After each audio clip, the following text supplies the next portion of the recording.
Para a gente entender melhor esse assunto, a gente conversa agora com a desembargadora do Tribunal de Justiça de São Paulo, Ivana Davi. Desembargadora, bem-vinda mais uma vez ao Jornal Jovem Pan. Boa noite.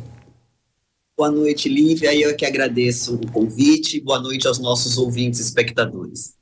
Agora, desembargadora, eu vou começar pedindo explicações a respeito do que são essas audiências de custódia, porque a gente teve agora essa decisão praticamente já definitiva, porque a maioria do STF já definiu pela validação da obrigatoriedade dessas audiências para todo tipo de prisão, embora esse julgamento em plenário virtual termine só às 23h59 desta sexta-feira. Pode ser que alguém faça um pedido para discutir isso em plenário fisicamente e isso não se concretize nesta sexta-feira, mas dificilmente isso deve acontecer. Queria começar com explicações a respeito disso. O que são essas audiências? Por que elas são tão importantes? Em que casos elas acontecem, independentemente do que está sendo discutido hoje no STF? Pois não. As audiências de custódia, na verdade, elas vêm colocando um ponto que já era preso em flagrante. Toda prisão em 24 horas tem que ser apresentada ao juiz de direito. Isso é uma garantia constitucional e que eternamente todos os juízes fizeram isso e vão fazer porque está na nossa Carta Magna. Em 2015, o CNJ baixa uma resolução, né, levando em consideração uma convenção internacional que o Brasil é signatário, que é o Pacto de San José, e determina por essa resolução que todas essas apresentações, todas essas comunicações da prisão em flagrante não deveriam ser feitas mais no papel, de forma documental, como sempre nós fizemos. Deveria apresentar a comunicação da prisão em flagrante acompanhada do preso frente ao juiz de direito. E daí para frente, né, em todo o país, os juízes de direito, de manhã, no plantão, sábado e domingo, ouvem os seus presos, né, que são cumpridos eternos mandados de prisão, enormes mandados de prisão pelo país inteiro, e eles são apresentados numa audiência para o juiz de direito. O juiz de direito, junto com o defensor e junto com o promotor de justiça, vão ouvir esse indivíduo sob circunstâncias da prisão. Como que foi essa prisão, se ele está lesionado. Hoje, Lívia, por rotina, em todas as polícias, ele é submetido a um exame de corpo de delito exatamente para evitar uma alegação de que foi torturado, de que se machucou. E depois desse exame de corpo de delito, ele é levado ao fórum ou, dependendo da comarca, dependendo do estado, a audiência é feita por videoconferência. Por determinação do CNJ também, a preferência é que essa audiência seja de forma presencial. Mas em alguns lugares, principalmente nos plantões de final de semana, é feito por videoconferência. E lá, o juiz vai perguntar para ele como é que foi essa prisão, se ele se machucou, se ele foi lesionado, né, se tem alguma questão para levantar. O juiz vai ouvir o Ministério Público, que, se entender necessário, pede que aquela prisão seja convertida em prisão preventiva. A defesa também se manifesta e o juiz ou decreta a prisão preventiva, ou seja, né, muda a forma da prisão, deixa de ser prisão em flagrante e passa a ser prisão preventiva, ou, dependendo da circunstância, dependendo da conduta criminosa, dependendo do tipo penal, ele pode substituir essa prisão por uma medida cautelar, por exemplo, uma tornozeleira, um comparecimento em juízo, vai depender do caso a caso. É isso que mudou. Antes, tudo isso era feito por documento, por papel. E hoje, a comunicação da prisão em flagrante é feita com o documento, mais a presença do preso. Até esse mecanismo, né, a audiência de custódia, claro que sempre existiu, a gente está tratando sobre isso justamente falando de tudo que mudou na justiça no decorrer dos últimos anos, mas ganhou muita visibilidade agora, a partir dos atos de 8 de janeiro. Falo para a população em geral, desembargadora, isso. Claro, né, porque mais de 1.400 pessoas chegaram a ser detidas em flagrante, como possíveis participantes desses atos no 8 de janeiro e todas tiveram de passar por essas audiências de custódia. E até me ocorreu agora quantas audiências foram realizadas e num tempo recorde. Elas foram realizadas de forma muito rápida, né, doutora?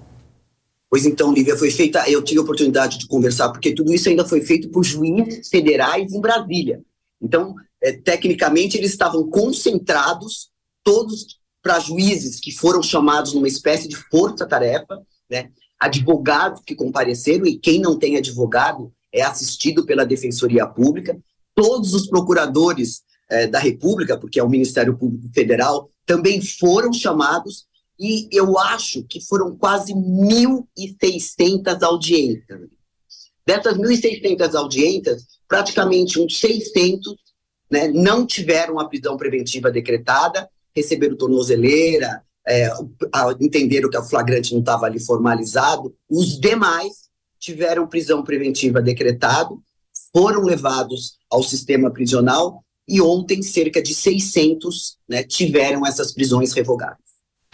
Doutora, quero tratar um outro assunto aqui com a senhora, porque a gente até falou no começo da edição a respeito disso, que foi esse pedido do Ministério Público Federal do Paraná, um pedido feito à Justiça Federal para que seja feita a suspeição do novo juiz da 13ª Vara Criminal Federal de Curitiba, o novo juiz da Operação Lava Jato, Eduardo Apio.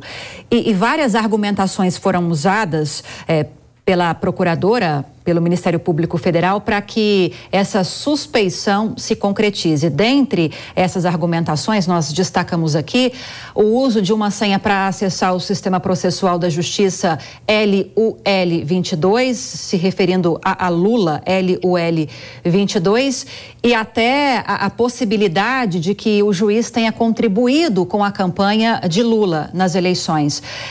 Como técnica, não sei se a senhora tem acompanhado pelo menos mais ou menos esse caso, essas argumentações são suficientes para que o juiz seja declarado suspeito? A Justiça deve acatar esse pedido, deve acolher esse pedido do Ministério Público Federal? Quais são as expectativas? Pois então, Lívia, o juiz ele tem impedimento e suspeição. A suspeição é quando o juiz, por exemplo, é amigo de uma das partes, tem um envolvimento pessoal, um envolvimento político com uma das partes. E aí o juiz, de ofício, deve declarar que não tem imparcialidade. Já que ele tem ligação, tanto faz a parte com que ele tem a ligação, o juiz declara, né, que não tem condições de julgar de forma imparcial. Outro caso é quando o juiz é impedido. Quando, por exemplo, ele tem ligação de parentesco, e aí o juiz também deve se afastar, até porque se não se afastar pode ser responsabilizado por uma conduta criminosa. No caso aí, se levantou o que a gente chama processualmente de uma exceção de suspeição. Agora o juiz vai se manifestar, se dando por suspeito ou não.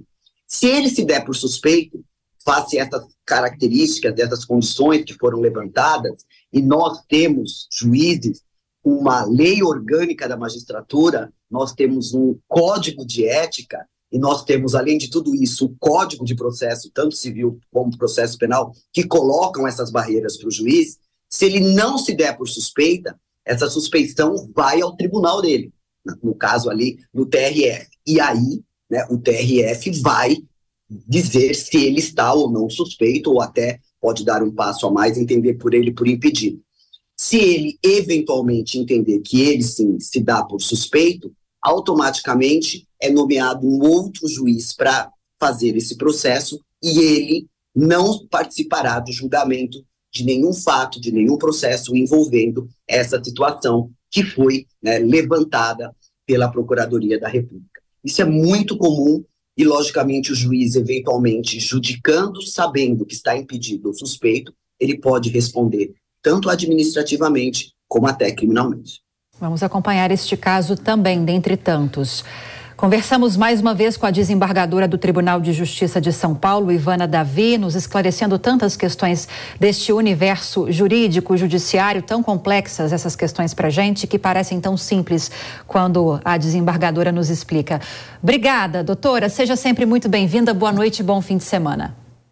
Eu é que agradeço, para você também boa noite, para os nossos espectadores um bom final de semana. Obrigada.